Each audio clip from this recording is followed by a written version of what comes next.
Ganda dito guys mamasyal sa ganitong gabi.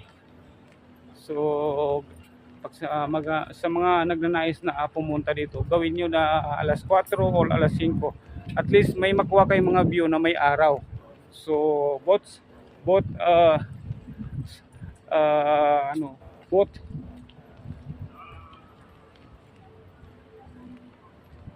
I mean may makuha kayo ng mga views